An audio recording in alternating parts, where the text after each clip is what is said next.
Bienvenue sur La Romance Seigneur-Nian, le podcast des lecteurs de romances et autres amateurs d'histoires d'amour.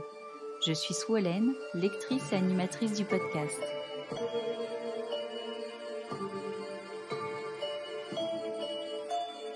Dans cet épisode en 2 parties, nous allons parler de ces romans à la croisée des chemins entre la romance et le policier. Je parle des romantiques suspense. Et je pense que vous aussi, vous vous laisserez embarquer par l'enthousiasme de mes invités. Alors préparez-vous une boisson corsée pour aller avec ce thème. Installez-vous confortablement dans votre fauteuil de lecture et détendez-vous. Je m'occupe de vos oreilles.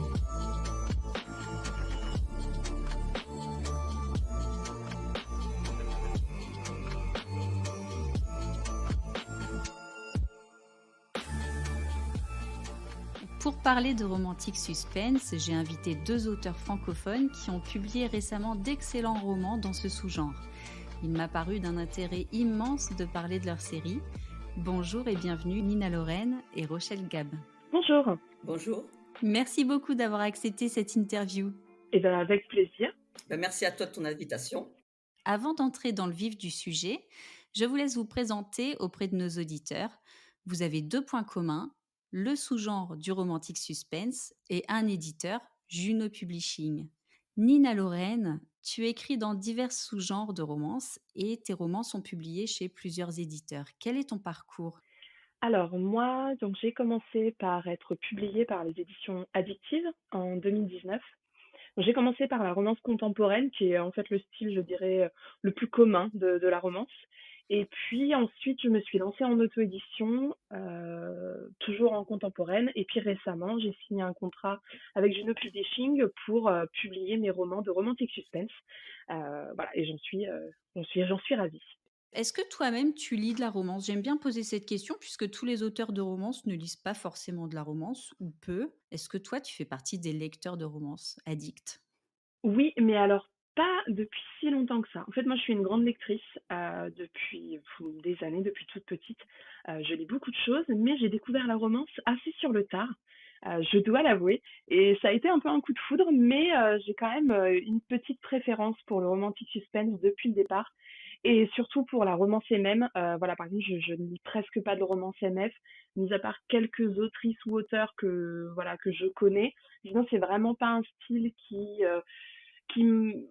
m'intéresse en tout cas en lecture. À l'écrire, oui, mais moins sur la lecture. Mais voilà, je lis quand même de la romance, oui. Et tu écris depuis longtemps ? Alors oui, en vérité, j'écris depuis pas mal d'années, depuis que je suis à la fac à peu près, même un peu au lycée, j'écrivais un peu des petits trucs dans mon coin, et j'écrivais de la fantasy quand j'étais plus jeune parce que c'était mon style de prédilection. Voilà, en lecture, je dévorais de la fantasy. Voilà, je fais partie enfin, je viens d'un univers un peu geek où la fantasy c'est vraiment la base. Donc j'écrivais un peu de fantasy, mais juste pour moi en fait, dans mon coin. Sans avoir d'aspiration pour publier mes écrits ou autre chose. Et c'est quand j'ai commencé à écrire de la romance où je me suis dit tiens, une histoire d'amour, peut-être que ça m'aiderait à écrire un peu plus longuement, d'être plus assidue. Et en fait, c'est ça qui a créé le coup de foudre, et donc j'ai commencé à publier ma romance après. Mais c'est marrant ce que tu nous dis. Du coup, t'es pas tentée de faire une romance paranormale ou une fantaisie, une romantésie ? Alors si, en fait c'est un peu mon problème, je suis intéressée par beaucoup de choses, mais je, je suis allée déjà sur la romance contemporaine parce que je trouvais que c'était le plus simple. Quand on est auteur débutant, il y a quand même beaucoup de choses qu'on doit apprendre. Se lancer dès le départ dans un projet extrêmement complexe comme peut l'être l'urban fantasy ou même le romantic suspense, je ne me sentais pas. Même le MM d'ailleurs, c'est pour ça que j'ai commencé par le MS. Je voulais commencer par quelque chose de facile pour me faire la main. Et c'est pour ça que je suis allée sur le contemporain. Mais vraiment au niveau de la lecture, moi je lis énormément de romances contemporaines, alors beaucoup d'auteurs et autrices anglo-saxons. Hélas, en France, on n'a pas beaucoup de choix. Mais voilà, on a quelques-uns, mais c'est plus sur les auteurs anglo-saxons. Et du coup, oui, j'ai commencé à écrire du romantic suspense. J'ai un projet en urban fantasy parce que j'aime ça, j'aime le fantastique aussi. Mais voilà, chaque chose en son temps, j'avance petit à petit. Déjà, je me suis fait la main avec le contemporain. Là, je rentre dans les méandres du romantic suspense et je me régale. Donc après, voilà, on verra pour la suite, mais oui, il y aura d'autres choses qui seront faites, ça c'est certain. Merci pour cette présentation. Maintenant, Rochelle Gab, il me semble que tu écris depuis un moment, mais que tu as sauté le pas de la publication assez récemment. Oui, c'est ça. Moi, j'ai commencé à écrire, j'étais très jeune, je devais avoir, 9-10 ans. Mais mon premier gros roman, je l'ai écrit à 16 ans et surtout, bah, mon premier er MM à 19 ans et j'ai écrit, Mhm. tout au long de ma vie. Alors moi, mais à la base, j'écrivais surtout des romances historiques. Ah ouais. J'adore le Londres du, 18e, 19e siècle, donc j'adorais, placer mes personnages, à Londres et puis, bah, un jour, bah, je me suis retrouvée au chômage et là, je me suis dit: «Bah, c'est le moment. Tu as le temps d'écrire, vas-y, fonce» et j'ai écrit mon 1er roman à ce moment-là. Je l'ai proposé à Junod, qui m'a dit oui, très vite et puis, Mhm. voilà, l'aventure a commencé comme ça. D'accord. Mais tu n'as pas proposé de manuscrit en romancisto parce que c'est dommage. En fait, on n'a pas, on a quelques auteurs francophones hein, en romancisto, notamment publiés chez Harlequin. Mais c'est surtout les auteurs anglophones qui ont le marché en France, j'ai envie de dire. Oui, mais voilà, beh, c'est un peu ce que disait Nina, en fait. Moi, mon thème de prédilection, je voulais pas me lancer dedans de suite. Mmh. Je veux faire quelque chose quand même de très carré. Moi, les romans que j'ai écrits pendant des années, je ne les ai jamais corrigés. J'écrivais, j'écrivais, j'écrivais, hop, je Mmh. passais au suivant. Il y avait pas de correction, il y avait pas, et là, je me dis: «C'est quelque chose qui me tient très à cœur». Ça sera un projet futur proche, j'espère et je veux faire quelque chose de vraiment, carré et de fort, quoi.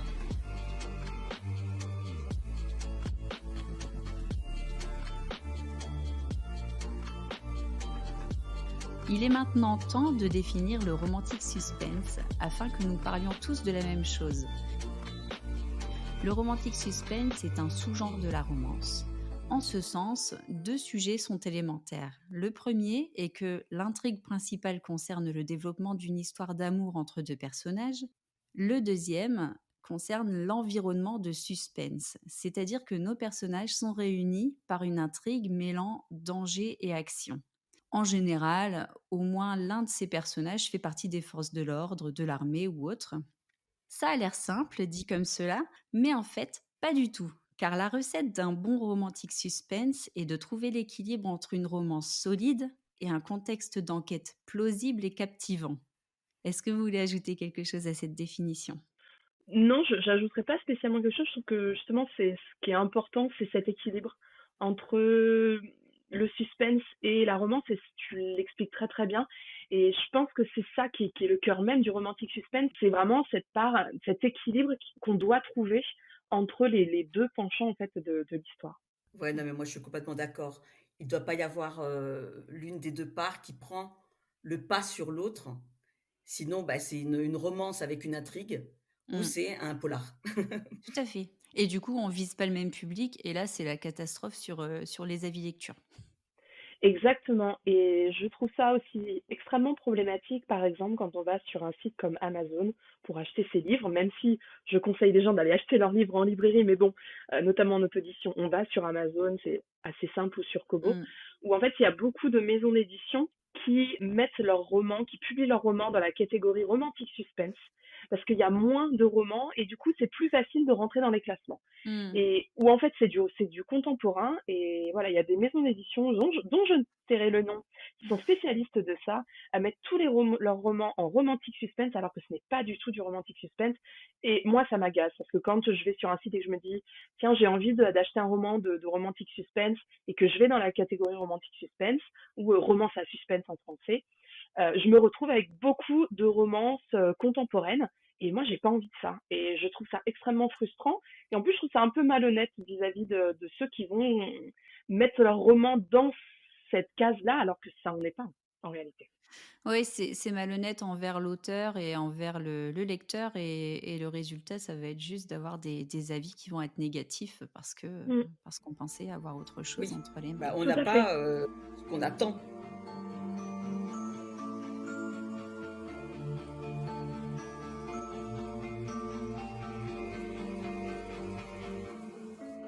Nina, nous allons parler de ton roman Enquête préliminaire, publié en novembre 2022 chez Juno Publishing. Il s'agit du premier tome de la série Vancouver Confidential. C'est une série qui devrait plaire aux amateurs de la série télé New York Police Judiciaire. Nous découvrons Jordan, qui est procureur, et Bénédicte, qui est avocat de la défense. Ils sont donc rivaux au travail, mais cela ne les empêche pas de se retrouver régulièrement pour de brèves étreintes, sans rien de plus qu'une alchimie physique. Sauf qu'à un moment, le comportement de Bénédicte change. Jordan le voit bien et bim, les voilà embarqués dans une intrigue dont ils ne peuvent imaginer la mesure. Est-ce que tu veux ajouter quelque chose sur cette présentation du premier tome? Je n'aurais pas aussi bien résumé mon roman, en tout cas le début. Comme tu l'as fait, non, c'est parfait, vraiment. Moi, je l'ai comparé à Suits, la série avec Ah Hervé oui. Specter et Mike Ross. Parce que pour moi, Bénédicte, mais c'est Hervé Specter, je l'ai vu et j'adore. En plus, j'adore le charisme du personnage. Et moi, franchement, je me suis régalée par rapport à ça. Je plaide coupable. C'est ton inspiration, c'est ça? Alors, en fait, c'est un mélange de tout parce que New York, tu as tout à fait raison. En fait, notamment la mise en page dans mon roman de mettre Mm. l'heure, le lieu Oui. et Mm. le jour. En fait, c'est très. Moi, j'entends à chaque fois que j'écris, moi j'ai le boum boum, Et cette moi espèce aussi, Oui, non, Voilà, c'est vrai, t'as raison. exactement. à chaque début de chapitre. Donc C'est j'avais vrai. envie de créer quelque chose dans cette vraiment qui ressemble à toutes ces séries. Donc il y a New York, section criminelle, police judiciaire, unité spéciale, j'adore. Et notamment unité spéciale qui m'a beaucoup inspirée pour créer le personnage de Matthew, qui a son propre livre, Impossible Desire, et je crois qu'on Mm. en parlera plus tard. Mais oui, en fait c'est un mélange de tout ce que j'ai pu aimer comme série, donc série policière, Suits, aussi Get Away with Murder, je sais pas si vous connaissez. Je crois qu'en français c'est Murder tout court, qui est une série aussi avec des Ah oui. avocats qui se retrouvent, en fait il y a un meurtre et ils se retrouvent en Oui, plein oui, oui. milieu, des étudiants avocats. Cette série est extraordinaire, donc je me suis nourrie de ça. Et alors, en fait, moi, ma vraie référence, c'est un roman de John Grisham qui s'appelle La Firme. D'ailleurs, il y a eu Mm. un film qui a été fait avec Tom Cruise. Et c'est vraiment, c'est le même, on va dire, le même univers, un avocat qui est dans sa firme, tout va bien, et puis d'un seul coup, il s'aperçoit que il se passe des choses peut-être pas très claires dans la firme, et il se retrouve dans un tourbillon où il ne maîtrise rien. Donc c'est plus, voilà, c'est tout ça, toutes ces inspirations-là qui ont créé l'univers de Vancouver Confidential. Bon, je Et connais donc, pas toutes ces références, malheureusement. et donc, un univers très riche. Moi, je les connais toutes. Et alors aussi, The Good Wife, parce que tu as Ah, mais oui, oui. le procureur, mais c'est Jordan aussi. Et tout à fait. Et- Et en fait, le tome numéro 3, on ira plus sur quelque chose de politique, avec voilà, une intrigue plus politique. Et là, justement, voilà, il y a d'autres inspirations, mais c'est vrai que moi, j'adore, je suis très fan. Voilà, donc, je vous ai cité John Grisham, c'est mon maître à penser. Oui, oui. J'ai lu un certain nombre de ses romans, j'ai vu aussi des adaptations de certains de ses films. Alors, Le Client, c'est extraordinaire comme roman de cet avocat qui essaie de se suicider parce que il défend quelqu'un de pas recommandable et en fait il va lui arriver plein de choses. Et voilà, c'est vraiment tout ça qui m'inspire, tous ces univers. Donc c'est pas spécialement des univers de la romance en soi. Mm. Oui. Que ce soit tout l'univers de John Grisham, ou même que ce soit Suits, ou même Police, enfin tous les New York, tout ça, il n'y a pas du tout de romance. Et moi, en fait, je voulais prendre ça et rajouter cette part de romance entre deux Mm. hommes voilà, que j'adore. Mm, mm, mm. Mais je crois que dans le romantique suspense, la base, pour qu'il soit bon, la base, c'est une vraie intrigue. Donc, Hmm. je pense Oui. que on pioche dans quelque chose qui a vraiment, qui va vers le polar, vers l'intrigue Hmm. policière, vers les séries comme ça. La romance, après, c'est une histoire d'amour, donc on connaît. Enfin, Hmm. on sait, les Ouais. sentiments, on les connaît. Ouais, Enfin, je mais je pense. pense que c'est pas simple à écrire, je pense non plus une bonne, romance qui tient la Ah non, route, non. Oui, Ah non, c'est non, mais c'est ça, c'est différent. sûr. Ce que je trouve aussi intéressant, c'est de lier les deux. Parce qu'on peut créer Oui, une histoire d'amour et faire en parallèle une enquête. Mais en fait, ce qui est intéressant, c'est de créer Mmh. des passages, des ponts entre ça, et que Oui. l'enquête, en tout cas la partie suspense, parce que des fois c'est pas une enquête, des fois c'est simplement oui. un aléa de suspense, voilà, qui s'enchaîne, que ça ait des incidences sur la romance, et que la romance, l'histoire d'amour, ait des incidences sur ce qui se passe dans la partie suspense. Et en fait, c'est ça qui est intéressant. Parce que d'écrire une histoire d'amour, enfin, il y a plein de romans où il y a une histoire d'amour dedans et du suspense à côté. Mais le romantic suspense, c'est vraiment de lier les deux et que chacun ait des conséquences sur l'autre. Et moi, je trouve que c'est ça qui est intéressant. Ah oui, non, mais complètement, c'est l'imbrication des 2 qui fait qu'un roman peut être réussi. Hmm. Et effectivement, a priori, si, Bénédicte n'était pas tombé dans toutes ces embrouilles, a priori, sa relation avec Jordan, elle se serait éteinte, naturellement, ça. Je pense, oui. Oui, oui, puisque tout est exacerbé Mmh mh. par le stress, le fait d'être dans une situation tendue. Obligatoirement, on réagit pas de la même manière qu'en étant dans une situation posée. Et en effet, les deux personnages, que ce soit Bénédicte ou Jordan, en fait, ils réagissent à ça. Et puis, voilà, on va pas spoiler, mais à la fin du roman, il y a un lancement sur le tome 2, et c'est une conséquence du fait que Ben, en fait, il soit en gros dans le mauvais cabinet et à un mauvais moment.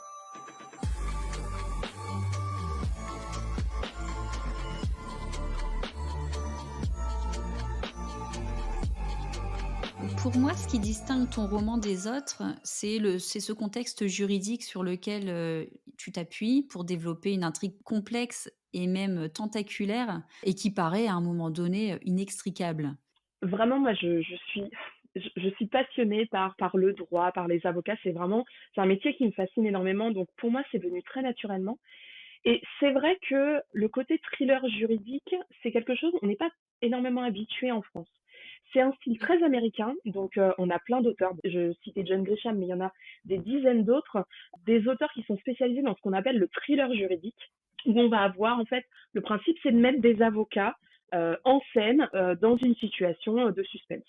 Et moi, j'avais vraiment envie de ça parce que je trouvais en effet qu'on avait beaucoup de romances, de romances de romantic suspense avec des policiers ou des agents du FBI ou des agents de la CIA. Et je trouvais ça intéressant d'être sur autre chose. Et en plus, ça ouvre énormément de possibilités. Le seul problème, c'est que c'est un sujet qui est extrêmement complexe, c'est-à-dire qu'on peut pas faire tout et n'importe quoi. Je ne suis pas avocate, je n'ai pas fait d'études de droit, mais j'ai dû travailler le sujet parce que pour être le plus crédible possible. Et c'était hyper important pour moi de mettre une vraie part juridique. J'ai déjà lu par exemple des romans où l'un des héros est avocat, mais où en fait il n'y a pas de substance, c'est-à-dire que c'est juste son titre, voilà, Oui. il a le charisme parce qu'il est avocat, mais en soi on n'a pas de vrai travail sur l'aspect juridique, sur comment ça peut déteindre sur la personnalité d'un personnage. Le fait d'être avocat, c'est comme être flic ou, enfin, il y a quelque chose qui déteint sur la personnalité, sur la manière de gérer les choses, et puis de voir un peu le travail, comment ça se passe, comment se passe un procès. Et du coup, j'avais envie d'apporter tout ça dans mon roman. Donc c'était un roman extrêmement, enfin, la série elle-même est compliquée, a été compliquée à écrire et continue à l'être, Mmh. parce que c'est beaucoup, beaucoup de travail à côté, de recherche. Pour le tome 1, avant de commencer le tome 1, j'ai passé 1 an et demi à travailler mon sujet, presque, pas tous les jours, mais presque, à aller, voilà, travailler, faire des recherches, etc. Et c'est quand même super important. Mais ouais, je trouvais ça intéressant de proposer quelque chose avec des avocats. Et puis, on va pas se leurrer, les lectrices de romance aiment bien les avocats, elles aiment bien les hommes en costume. Donc, je pense que ça apportait aussi un petit côté sensuel, un petit peu sexy, que j'apprécie et sur lequel j'ai joué complètement dans mon roman. Mais en tout cas, moi, je te félicite parce que c'est crédible de bout en bout. J'ai été Merci. bluffée, mais John Grisham, il est avocat. Donc voilà, Oui, lui, c'est son métier, il met en scène Mmh. son métier. Toi, non. Et alors, on est dedans et on y croit. Et c'est ça qui est réussi. Oui, dès la première scène, hein. On se retrouve, Ah oui, au tribunal. la scène d'intro est excellente, Ouais, ouais. excellente. c'est super gentil. Après, je sais, voilà, on a déjà discuté avec Rochelle, je sais que j'ai sûrement fait des erreurs, parce qu'en effet, c'est pas mon métier. Moi, j'ai essayé de faire le mieux que j'ai pu. Maintenant, j'ai passé des heures, notamment, à regarder sur les sites des universités américaines, ce qu'on appelle les mock trials, donc c'est les faux procès que font les étudiants en fait pour Mmh. s'entraîner pour le barreau. Et en fait, souvent, il y a des vidéos. Les universités en fait proposent beaucoup de contenu. Moi, j'ai passé du temps sur le site de l'université d'Ottawa qui propose beaucoup de contenu comme ça où en fait il y a un professeur qui explique, par exemple telle chose ou telle chose sur un procès. Et puis ensuite, on voit les élèves qui sont mis en situation et comment ils réagissent. Et du coup, j'ai beaucoup travaillé avec ça. Mais en même temps, je suis pas non plus avocat. Donc, je sais qu'il y a des petites choses. Peut-être qu'un vrai avocat se tirerait les cheveux en disant, mais non, ce n'est pas possible. Mais en même temps, je me rassure parce que il y a beaucoup de séries, voilà, j'adore les séries comme Suits ou voilà comme Murder ou même d'autres séries où il y a des avocats qui disent aussi non mais attendez là cette scène en fait elle est pas réelle, c'est pas possible. Donc si même les séries télévisées ou les films Mmh. américains arrivent à faire des erreurs, je me dis au moins je suis Oui. excusée si j'ai fait une petite bourde par-ci par-là. Mais en tout cas j'ai fait tout pour que ce soit crédible et j'ai fait mon maximum voilà, pour que ce soit sympa. Oui, tant qu'on tombe pas sur quelque chose qui devient une aberration au niveau de l'intrigue complète, j'ai envie de dire, voilà, on n'est pas au détail près non plus, c'est pas Oui, l'objectif, et puis on écrit de la romance. voilà, Enfin, je veux c'est dire, ça. j'étais pas en train d'écrire une thèse Oui, sur exactement. sur tel procès, voilà. Donc ça reste un divertissement, ça reste de la fiction. Donc après, c'est pas grave. Le but, c'est en fait de plonger le lecteur, que lui, il y croit en fait, peu importe l'histoire qu'on écrit, qu'il soit dedans, qu'il croit au personnage, qu'il croit en l'histoire. Et je pense que c'est ça le plus important. Mmh.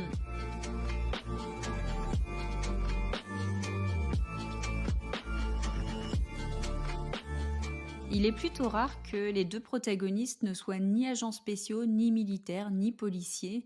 Est-ce que tu peux nous parler un peu de ton choix, par rapport à ces 2 personnages? Pourquoi tu as pas mis un agent spécial, par exemple, parmi eux? Euh, je voulais vraiment deux hommes que tout oppose. Et pour moi, un procureur et un avocat spécialiste en droit pénal, c'était vraiment tout ce qu'on pouvait faire de mieux en termes de conflit. Je trouvais ça génial d'avoir deux personnages qui, même si en fait ils ont fait les mêmes études, hein, ils ont fait des études de droit, ils ont le même métier parce que même si on est procureur, en fait on est un avocat. Surtout aux États-Unis, hein, en fait, les procureurs, ce sont des avocats qui travaillent pour le procureur général, etc., qui travaillent pour l'État. Ils n'ont pas de formation spécifique pendant leurs études, voilà. Et j'aimais bien ce côté conflit entre deux hommes qui n'ont aucune raison de vivre des choses comme ça et qui en fait se retrouvent mêlés à des affaires complètement dingues. Et c'est ce que, je reviens toujours à ma même référence, c'est ce que fait John Grisham avec brio. C'est-à-dire il prend des gens, des avocats ou des gens très simples qui normalement ne devraient pas vivre, voilà, comme pourrait, je sais Mmh. pas moi, un inspecteur de police ou un agent secret, qui lui peuvent facilement tomber dans les Mmh. embrouilles, si on peut dire ça. Aller chercher un avocat et un procureur, déjà, c'est un peu plus compliqué. Et en plus, il y a le côté très conflictuel, le côté relation interdite, parce que en soi, le fait Mmh. qu'ils soient avocat et procureur, c'est pas interdit qu'ils soient ensemble. Mais par contre, qu'ils s'affrontent dans un tribunal, l'un en face de l'autre, sans dire qu'il y a peut-être conflit d'intérêts au juge qui est en face d'eux, c'est une faute extrêmement grave. Mmh. Donc, c'était aussi pour ça, voilà, création d'un conflit. Et puis, je crois que je me suis fait aussi extrêmement plaisir. Voilà, j'adore les avocats, j'en ai mis deux. Voilà, c'était le deux pour le prix d'un, rien de mieux, quoi. On a un équilibre entre la douceur de la relation amoureuse qui se développe. Ce sont des moments qui permettent de souffler avant de repartir du côté de l'enquête où on a une angoisse qui ne fait que monter jusqu'à son point culminant en fin de roman. J'avais envie d'une belle relation, de toute façon. Je voulais quelque chose de sexy, ça c'est certain. Je crois que j'ai jamais écrit des scènes sensuelles aussi détaillées, aussi poussées. J'avoue, je me suis fait plaisir là-dessus. Mais oui, je crois que je voulais montrer que la tendresse entre deux hommes était possible. Moi, je déteste, alors moi qui suis une fan de romance MM, je déteste ces romans MM où, sous prétexte qu'on a une histoire d'amour entre deux hommes, les deux protagonistes sont incapables de douceur, de gestes tendres, de simplement d'avoir quelque chose de beaucoup plus profond. On peut avoir une belle relation douce entre les deux hommes, et en effet, c'était aussi pour apporter un peu un second souffle dans l'histoire, parce que si on est sans arrêt sur le suspense, sur quelque Mmh. chose d'angoissant, et à côté de ça, une relation extrêmement pas violente, mais en tout cas euh, qui est extrêmement Tendu. tendue avec, on va dire, du sexe extrêmement peut-être violent, je pense qu'on est, voilà, c'est un peu trop en fait. Mmh. Ce qui est bien, c'est de trouver un équilibre et puis aussi de mettre des moments aussi à côté de la tendresse, des moments assez drôles où il va y avoir de la taquinerie entre les deux personnages. Je pense notamment voilà, à la série de Rochelle où elle justement elle fait ça, où Oui. c'est extraordinaire comme ces deux personnages. Donc on a Cole et Warren. Ils ont un amour quand même qui est assez tendre et c'est assez torride entre eux. Et puis il y a ces moments un peu taquins. Et je trouve que c'est bien parce que ça donne un mouvement au roman. Ça qui est intéressant dans un roman, on peut pas toujours être toujours sur de la tension ou toujours sur du larmoyant ou toujours sur du doudou, si je peux utiliser ce Mmh. mot-là. Donc c'est bien d'avoir des fluctuations, c'est comme ça qu'on donne du rythme aussi à son roman, qu'on donne du rythme à l'histoire, qu'on propose au lecteur une vraie aventure. Je pense que c'est important et en effet c'est un choix délibéré, en tout cas pour ma part, de créer une relation comme ça entre Ben et Jordan. Mmh. Moi, je trouve que c'est important qu'on sente l'amour entre les 2 hommes. Il y a Oui. beaucoup de romances où, il y a du sexe, j'allais dire une vulgarité, mais ça baise et on sent pas d'alchimie, on sent pas d'amour, on sent pas d'émotion et c'est dommage. Mhm. Ce que je préfère, c'est même si les hommes ont, lors d'une scène, ont une relation, sexuelle torride, qu'on sente quand même qu'il y ait un profond respect et beaucoup d'amour. Pour moi, c'est ça, j'ai besoin de rêver aussi et je trouve que le Nina, c'était formidable. Merci. Mais c'est vrai que je suis d'accord avec toi, et je pense que aussi, c'est bien de montrer une dynamique de couple qui ne soit pas toujours, constante. C'est-à-dire qu'on peut avoir, 2 hommes comme un couple d'ailleurs hétérosexuel, ça ne change absolument rien. Un couple où ils vont avoir des voilà, des moments de tendresse, où ils vont faire l'amour tendrement et tout, puis d'autres moments où voilà, où c'est plus sauvage, où c'est un peu plus, rentre dedans, si je puis dire. Et c'est bien aussi de montrer ça, de la réalité des couples. Et moi, on a Voilà, envie de tendresse, c'est d'autres ça. plus de voilà, que ça envoie un peu plus, que ce soit contre un mur. Voilà, moi je pense à une scène que tu as écrite, Rochelle, où Cole est extrêmement excité parce que il vient de faire une course poursuite et en gros il explique à Warren que ça l'excite énormément et donc il s'envoie en l'air juste contre un mur dans une ruelle. C'est absurde, mais c'est génialissime parce que ça donne une dynamique au couple qui est vraiment vraiment sympa. J'adore.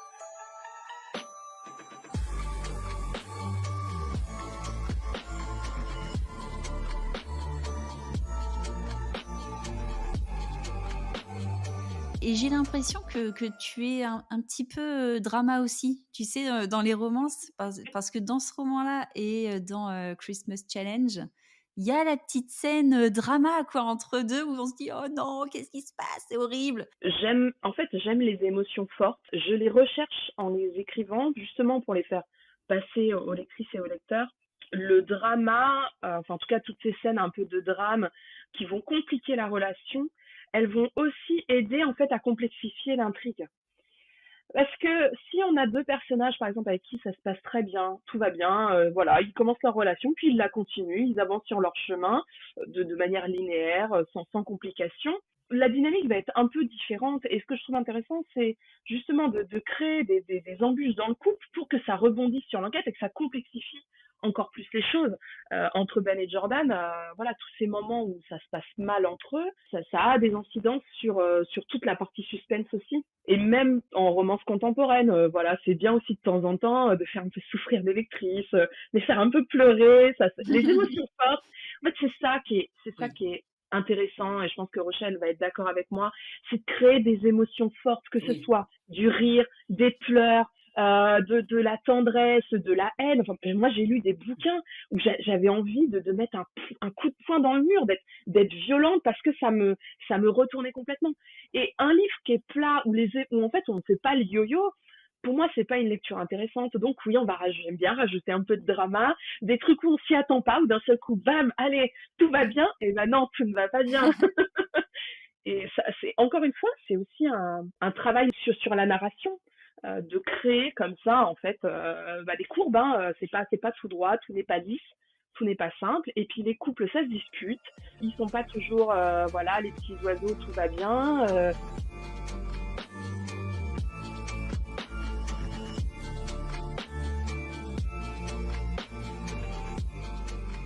J'ai vraiment hâte que les lectrices qui ont aimé le tome 1 découvrent le tome 2.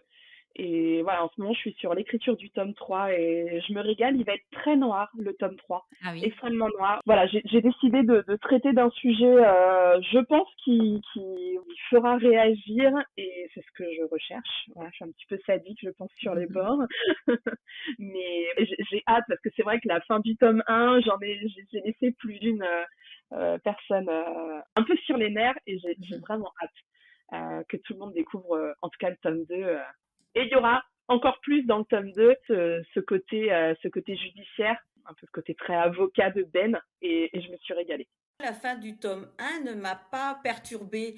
Alors, j'ai vu beaucoup de messages qui criaient au cliffhanger. Oh là là, Ça m'a pas Ouais. perturbée parce que Non, il est moi, pas mon violent, hein. enquête, mon suspense est réglé. J'ai oui, la solution, Oui, j'ai la c'est ça. réponse. Et moi, c'est ça qu'il me fallait. Il y a une conclusion. tout à Et là, fait. on sent que c'est l'amorce du tome 2. Et ça donne envie de Oui, lire Exactement. le tome 2. Mais moi, ça me permet de patienter tranquille. Je suis une lectrice patiente. Donc, ce que je résumerai dans ton roman, c'est que j'ai beaucoup aimé le rythme. Ça monte crescendo, on finit en apnée. Ouais, Le début est carrément. excellent. Et alors, moi, ce qui me régale, et on en parle rarement quand on parle de romance, c'est les réparties des personnages. Ils ont, mais vraiment, ils parlent, enfin, leur dialogue, mais c'est excellent. Je trouve que tu as un talent Ah, pour, moi, j'ai merci. ri, à chaque fois, je disais, oh, mais trop bon. Le nombre de fois, je me suis dit, oh, mais pourquoi c'est pas moi qui ai écrit ça?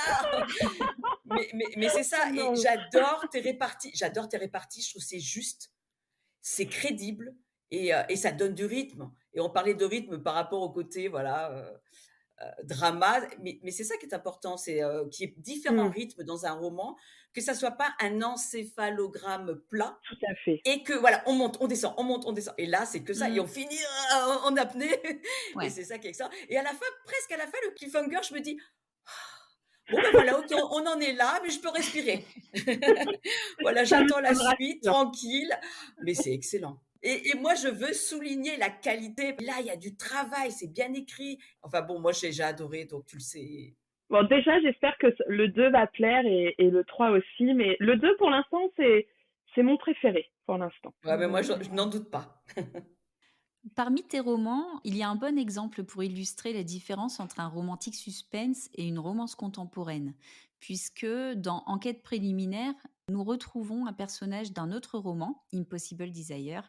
Il s'agit de Matthew, qui est policier. Le roman qui lui est dédié est une romance contemporaine qui contient aussi une partie intrigue. Pourquoi est-il catégorisé comme une romance contemporaine? Et bah, tout simplement parce que même si il y a une intrigue en soi, on n'a pas justement cet équilibre entre le suspense et la romance. Voilà, pour ceux qui connaissent pas du tout, Impossible Desire, c'est simplement l'histoire d'un inspecteur de police qui rencontre une jeune femme et en fait, cette jeune femme a l'air d'avoir peur des hommes, vraiment du mal dans ses relations avec les hommes en général, même pas dans des relations même pas charnelles, enfin romantiques, mais dans sa relation avec les hommes, c'est très compliqué. Et en gros, lui, parce qu'il est inspecteur de police, parce qu'il travaille dans une unité qui est spécialisée dans les crimes sexuels, qui est une unité d'ailleurs, je précise, qui existe réellement dans toutes les unités qu'il y a dans la VPD, donc c'est la police départementale de Vancouver. Du coup, lui, il va comprendre en fait qu'elle a vécu un drame. Le côté intrigue, c'est simplement ça, c'est l'intrigue qu'il y a autour de cette femme. Lui aussi, il y a une part aussi d'intrigue sur son passé, mais en soi, il n'y a pas une vraie enquête, une vraie part de suspense, et c'est ce qui fait que ça va se différencier de Ben et Jordan, où Ben et Jordan, on va avoir des moments où vraiment on est centré sur l'enquête. Même si c'est pas une enquête policière, on va parler d'enquête de manière générale, donc on est centré là-dessus. Euh, Impossible Desire, on est vraiment que sur l'histoire d'amour. Il y a que ça. Euh, et même si le personnage a des compétences, même s'il est inspecteur de police, ça change pas le fait que ça reste de la romance contemporaine. Et il y a beaucoup de romans qui sont avec des avocats, avec des agents du FBI ou n'importe quoi, où il n'y a pas cette part de suspense. Voilà, c'est pas équilibré. Et puis en plus, je pense que qualifier le fait qu'il y ait un mystère autour d'un personnage comme du suspense, comme peut l'être le suspense dans Michael Jordan, c'est pas possible. Enfin, c'est pas du tout la même chose. Merci à vous, chers auditeurs, d'avoir suivi la première partie de cet épisode consacré au romantic suspense. J'espère vous avoir donné envie de découvrir les écrits de Nina Lorraine. Je vous donne rendez-vous très vite pour la suite. Bon, du coup, on va passer au roman de Rochelle. Ça Non, va? pas du tout. Au revoir.